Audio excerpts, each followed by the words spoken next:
I woke up feeling crappy. My body felt old. I felt like I never have enough energy to do everything I want to do, and that bums me out. I have a mountain of things to do, and a lot of them include stuff like bill payment, just no fun. But then the paint is flaking off the walls of my new house because the people who sold it to me did some kind of quick fix thing, and with the paint and it's all falling off. I have to call to go to an audiologist to make sure that I'm really deaf. It hasn't changed in a year so that I can qualify for the deaf tax credit. I have to call to take Mac to an audiologist because his teacher has concerns about his hearing. Blah.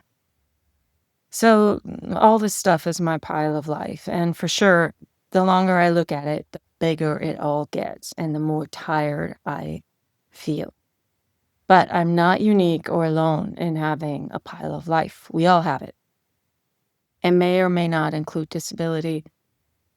I can't choose the elements of my pile of life very easily, but I can choose what I want to do with them.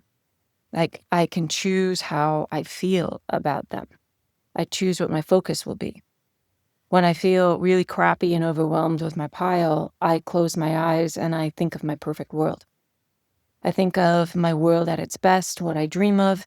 I write out a story, usually in a notebook like this, of my perfect world, of my world at its best, what I dream of. I write out a story, my magical, fanciful story of the wonder of my life, of all the beauty that it has and holds and expounds. And I write out the story of my world as my spirit sees it, not as the pile sees it. And simply the act of doing this is transformative. It's empowering, it's a pivot, it's a game changer. And us parents of kids with disabilities have a lot on our plates, and there are no ifs, ands, or buts about that. I spent 2 solid weeks crying over my daughter's IEP. I spent another 2 solid weeks trying to figure out my son's 504 and if he was going to get one or what. I spent a few days even grieving about my third kid potentially having one of the same disabilities as me. And I know I'm not supposed to grieve. It's supposed to be totally kosher and cool because I'm a strong proponent of disability culture. But I do grieve. And I grieve because disability is a natural and normal part of the human experience. And yet, it's such a big fucking deal with people who don't understand it. I grieve because I don't want my kids to go through what I have. I grieve because while the personal experience of disability can be powerful and wonderful, public access and inclusion are royal pains in the ass. Us people with disabilities have a lot on our plates, and there are no ifs, ands, or buts about that. I have to fight for every single scrap of access that is thrown my way. I need to figure out how to stay strong and true to my spirit while wading through mires of CPTSD and neurodivergence. I need to figure out how to remember anything when my brain wants to let loose. I need to figure out what is being said around me because it's all a hushed mumble.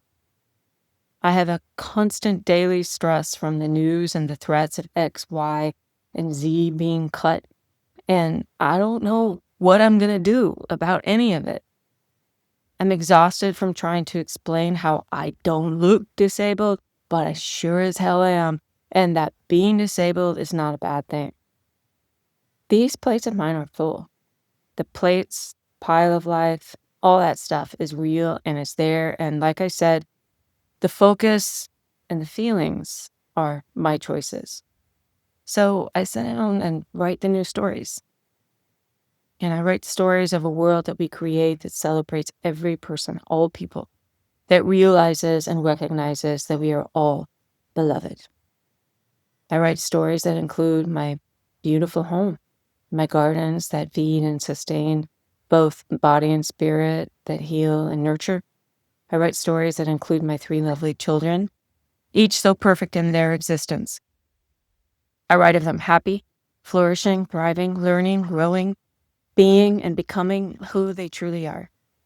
I write stories of a life in which communication will be easy for me. I write stories that bring me joy as I write them. Then with the joy that they bring, I feel a renewed sense of energy, enthusiasm, and power, and I'm able to see the pile differently. The stories give me strength. The stories feed my soul. In the stories, we create what we say about ourselves, the words we choose, the narratives we tell are so powerful. I create a story of my life in which I'm a certain type of person engaging in the world in a certain way. I could weave my story one particular way with a heavy focus on the lack, on the negative, on the challenges. Or I can tell my story in a way that makes me feel more powerful. So, for example, on disability, I'm going to tell my story about disability in that disability is not a challenge to be overcome, but rather it's a platform upon which I live my life. Because that feels better to me to say that it's a platform rather than it's this challenge I have to overcome. That I say that disability is a natural and normal part of the human experience because that feels good to me to say that. I say that disability is value added, that we learn, grow, and thrive to an utmost extent when we lean in and figure out the disability component. And that feels good to me too.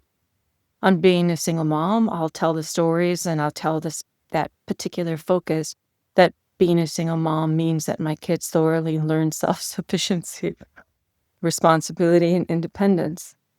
And they do.